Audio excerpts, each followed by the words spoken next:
A new business was opening, and one of the owner's friends sent flowers for the occasion.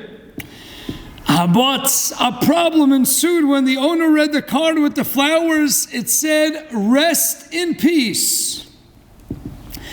The owner was a little peeved, and he called the florist to complain. After he had told the florist about the obvious mistake, the florist said, "Listen, sir, I'm really sorry for the mistake, but rather than getting angry, you should just imagine this, that somewhere there's a funeral taking place today, and they have flowers with a note saying, 'Congratulations on your new location.'" My dear Klal Yisrael, things happen in life that get us upset, that infuriate us, that get us angry, that get us down and despondent.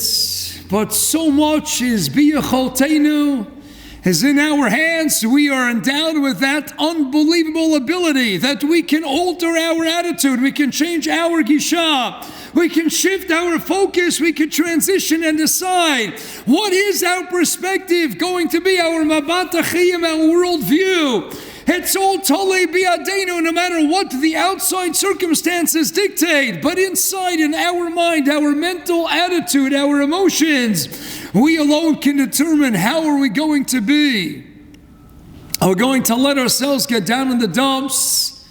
Befrat, especially now, plagued, stricken by a coronavirus that's rampant throughout the world, that's adversely affecting so many different aspects, myriad components of what our lives are all about.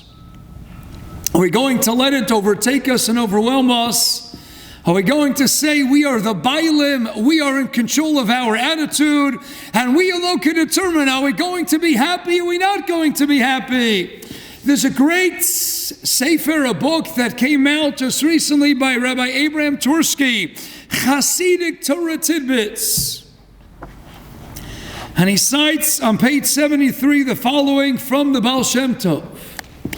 He writes, the renowned psychologist, Rabbi Dr. Abraham Tursky, that reality always depends on your attitude. He takes us to Shmos, to Perek Tes Vav, Pasuk Chav Gimel and Parshas Beshalach. Vayavo maros v'lo yochlu lishtos mayim mimora ki morim hei. They didn't travel to a place called Marah, but they couldn't drink the waters of Marah because they were bitter. Ki morim hei, writes the Baal Shem Tov. That is another way to understand, to read the Pasuk. It doesn't mean that they were unable to drink the waters, to imbibe the waters that they encountered at Marah, ki morim hei, because the waters were bitter. Rather, explain the Baal Shem Tov, ki morim hei. It's a reference to Bnei Yisrael, not to the waters. It was not the water that was bitter, explained the Baal Shem, but rather the people themselves. Because the Israelites had an attitude of bitterness, it caused them to perceive the water as bitter. And he continues, Rabbi Tursky, this is a profound psychological insight. Many people who are depressed complain that food tastes bitter.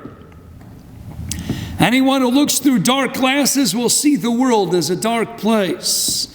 Some people who are dissatisfied with their lives make external changes, but if we feel that reality is unpleasant, first and foremost, we should start by reevaluating ourselves. The unpleasantness may be in our attitude rather than in reality. I'd like to share with you an article. It's a famous article from February 1st back in 2012. It appeared in The Guardian. It was written by a nurse. Bronnie Ware is an Australian nurse who spent several years working in palliative care, caring for patients in the last 12 weeks of their lives. She recorded their dying epiphanies in a blog called Inspiration and Chai, which gathered so much attention that she put her observations into a book called The Top 5 Regrets of the Dying. So listen in. What would you venture to say are the top 5 regrets? She had worked with countless patients in their dying days, in their final weeks here in this world. And the top 5 regrets of the dying as witnessed by this Australian nurse. Number 1, I wish I'd had the courage to live a life true to myself and not the life that others expected of me. Number 2, I wish I hadn't worked so hard. Nobody's lying on their deathbed saying, should have spent more time in the office. On the contrary, should have spent a lot more time with the kids, with the wife and family. Number 3, I wish I had the courage to express my feelings. Number 4, I wish I had stayed in touch with my friends. And finally, number 5, I wish that I had let myself be happier. And she writes as follows. This is a surprisingly common one. Many people do not realize until the end of their lives that happiness is a choice. They had stayed stuck in old patterns and habits. The so-called comfort of familiarity overflowed into their emotions, as well as their physical lives. Fear of change had them pretending to others and to themselves that they were content, when all the while deep within they longed to laugh properly and have silliness in their life again. They regretted on their deathbed, oh so many, why didn't I allow myself to be happier in life? As Rabbi Tursky just told us, in the name of the Baal Shem, so much of happiness is based, yes, we have external variables continuously at play, but to a large extent, it is in our attitude. The same way that Viktor Frankl, introducing logotherapy, the world of psychological understanding that there's meaning in our suffering. And he describes in his classical work, Man's Search for Meaning, how people who were able to direct their attitude, the Germans, Yamach Shmuel Mezichram and Auschwitz, they could torture you, they could go in and take away your food and your clothing, they could strip you of your very dignity, but they can't take away your inner peace of mind. They can't take away your attitude. You still have the control to determine, how am I going to face life? How am I going to deal with my reality? So much is contingent on those attitudes. Neil Pasricha, a famous writer, gave us the books all about the Book of Awesome, the Book of Even More Awesome. And last year, 2019, he penned, You Are Awesome.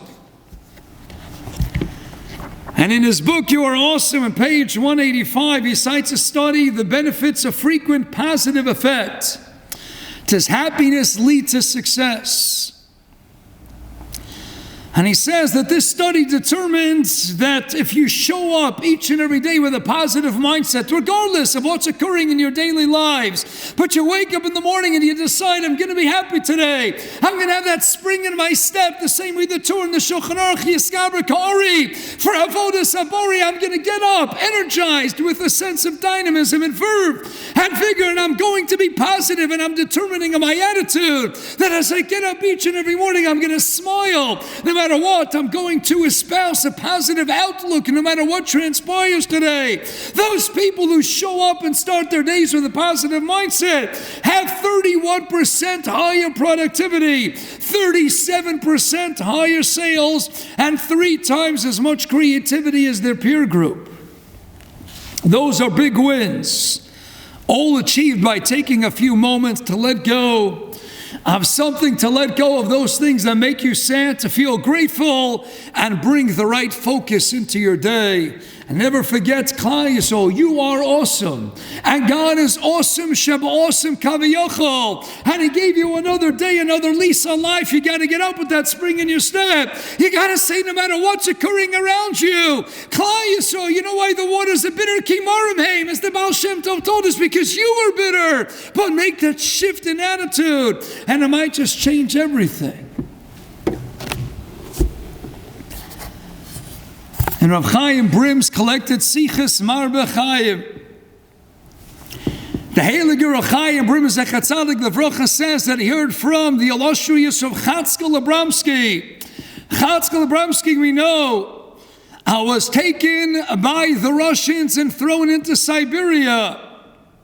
They came in without any notice, no advance warning. They came into his house and he was just wearing a very thin Beged Elyon, didn't provide much cover, much protection. They took him out and they sent him to Siberia.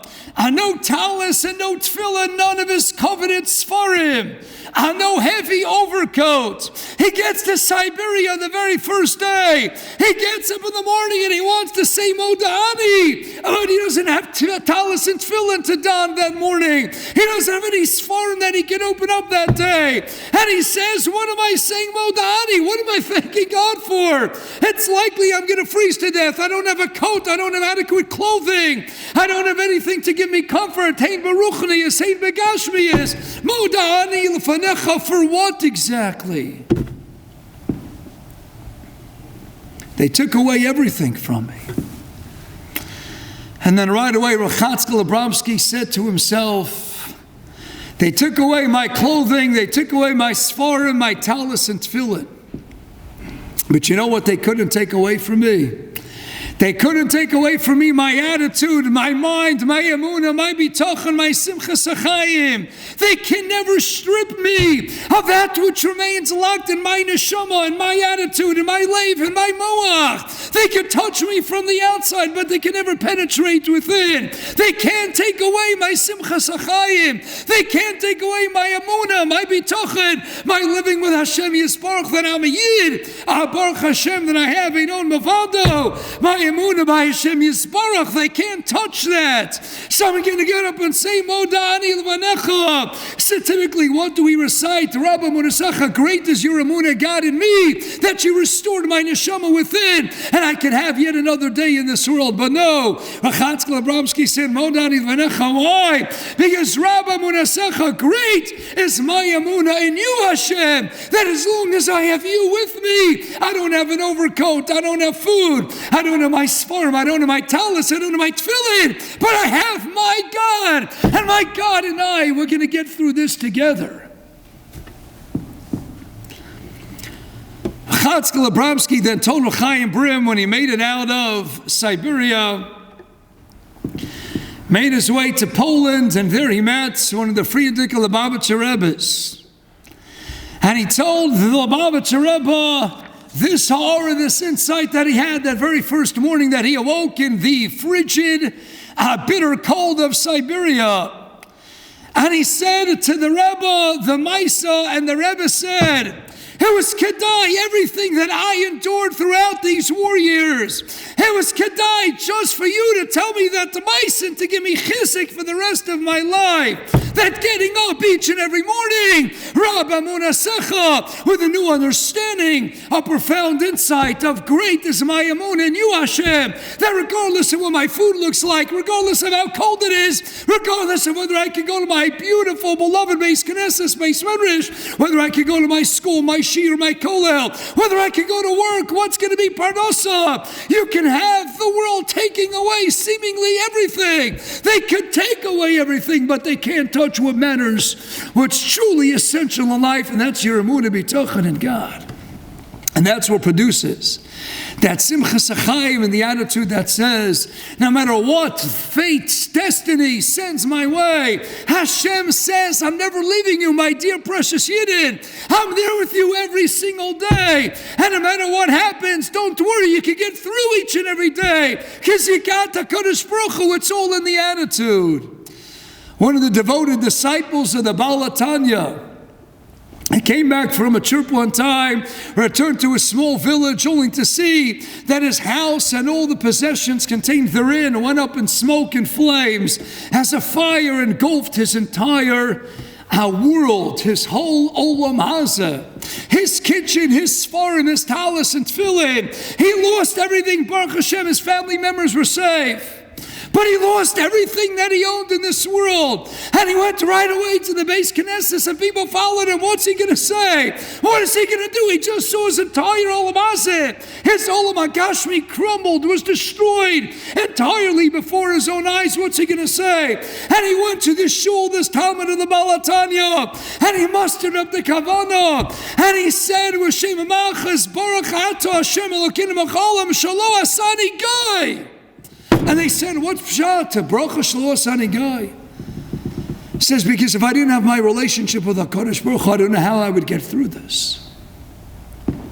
But the fact that the Rabba Emunah Secha, that I'm living with God, that I have that Amunah B'tachon HaKadosh Baruch Hu, and knowing that I have the relationship with the Almighty, that in the end of the day, no matter what life sends my way, I have that yachas with HaKadosh Baruch Hu. I have in my attitude, the world can take away, God can take away my talis and tefillin, my svarim. He can take away my clothing, my jewelry. He can take away my furniture, my possessions, my kitchen, my dining room. And you know what He can't take away? That love of HaKadosh Baruch Hu, that connection with HaKadosh Baruch Hu. And that's a gorim that will always foster and engender a simchas achayim, as the Baal Shem Tov told us. Because if you're always looking out of the lens, peering through the glass of a simcha that says, as we mentioned in the past, if you're somech on Hashem, He'll always be b'simcha.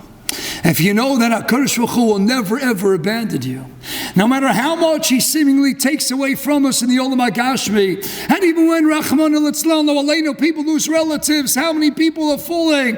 Hi Rachmana Litzlan, the Patiras to Levias, how with everything going on and people losing their money and so much of what they value in life, and yes, even loved ones, Hashem, how am I going to go weiter for weiter? How can I do it? Because it's in the attitude, the same way as the Germans, Yamach Shema, as Viktor Frankl and so many others have told us. They can torture you, but they can't penetrate into the soul. They can't take away your relationship with God. They can't take away that simcha when you're somech on the Ribbon Shalom. I want to close with one of my favorite parts in Haggadah Shel Pesach. It's written by Rav Avram Gurvitz in his Sefer Vanfeh Arzael. Rav Avram Gurvitz, the famed Rosh Yeshiva of the Gates at Yeshiva. And he writes, as we turn our attention to the end of the Haggadah Shel Pesach, many Rishonim don't even have the Chad Gadya as the closing song. Many Haggadahs actually are printed. Echad Miyodei is the final song. So it's either the last or the second to last song. And he always wondered, he says, you get up to the end of the Haggadah Shel Pesach, and you had a night, as Rosh Brevdes told us in the name of the Gro, there's 64 mitzvahs in Leil HaSeder. It's the loftiest of nights. Can you imagine? You get to Madregas, you're donning the Kittul. You have a Leil HaSeder, 3, 4, 5 hours, and you get to these Gavaldig HaSogas, Nelos B'Yoser. You get to unbelievable Heilig Madregas, and then we get ready to close all the Haggadah Shel Pesach. And what do we say? Echad Miyodea. Who knows one? All right, everyone, let's go back to kindergarten. Let's go back to first grade. Who knows one? One is God. Oh, fantastic. Who knows two? I too. Oh, yes. Oh, Shnei L'chas Abris Gavaldik. And to such an elevated, uplifting night, such a spiritually powerful evening. And how do we close? Zil Bosach Hasim. It comes down to the end. Who knows one? Everybody, let's press the rewind button and let's go back to kindergarten and pre-1A and answer who knows one. Explains Rav Avram Gurvitz. In the world of psychology, so many times you want to figure out where a person is holding, and you show them a picture, you say a word, and you ask them, "No, tell me what's the first thing that comes to mind?" You hold up a sakin, a knife. What's the first thing that comes? Oh, a fork, a spoon. You throw out the number 1. What's the first 2? If I throw out the number 2, what is that? The cars you have in your driveway, perhaps. No, by the end of the Seder. Explains the Gates said Rosh Yeshiva, this is the litmus test. The litmus test in life is by the end of a Pesach Seder, when you've re-experienced and reenacted Yetzias Mitzrayim, and you've reconnected with HaKadosh Baruch Hu like never before, and it's this man of Cheres, it's this man of getting excited about a Kabbalah Satira, about Hashem taking us out when Alavodim to Paro. Paro, you can never take away our Amunah. B'schus Amunah we got out of Mitzrayim. And we get to the end of a Seder. By the end of a Seder, if I throw out the number 1, right, of Avram Gurvitz on the Jews' radar screen, you know what he thinks of at the end of a Seder? If I throw out the number 1, there only is one in your world, in your worldview. From your perspective, the only one that exists on your radar screen is Echad Elokeinu Sheshvaim Haaretz, period. That's it. What about 2? You know what number 2 is? Shnei L'chos Abris. And with that he says, I-10 is Asar Debraya, Asar Sedibris. Isn't that the same thing? No. If I throw out the number 2, what's that? The Luchas. And I throw out the number 10, what's that? Asar Sedibris. That's a year. By the end of the Seder, we realize there only is one Echad Elokeinu Sheshvaim V'Haaretz. And no matter what we're going through each and every day, we have to restart every single morning as we get out of bed. We have to be Yeskabe Ka'ari for avodas habari, knowing we don't know what's going to be with jobs, with the economy. Are we going to get the stimulus check? If we do, is it even going to help us out? Are they going to come up with new virus with antidotes or with vaccines? What are they going to come up with? Are we going to be saved? When's the crisis going to end? We don't know. But you know what we do know? That we get up in the morning, Rabbi, God restored our neshama to us. Then we can get up, re-energized each and every morning. Shift that attitude. Today is going to be another day of loving God, of living with God, of getting up in the morning for avodas habore. No matter what life sends my way, I have a Kodesh Baruch Hu, and I have the attitude I'm going to decide to be positive, to be happy, and you'll be far more productive. Get out there and keep smiling and be labodik. God is never leaving us for a second. On the contrary, He's closer than ever before. Stay close to Him. Think about Him yom v'layla, be machazik and emunah b'tachon, and that will change your attitude. Stay happy, stay positive, accomplish, and may we join in many simchas and a gavaldik, labodik, meaningful, and a lichtig Shabbos Kodesh Abed. Have an awesome Shabbos Kodesh.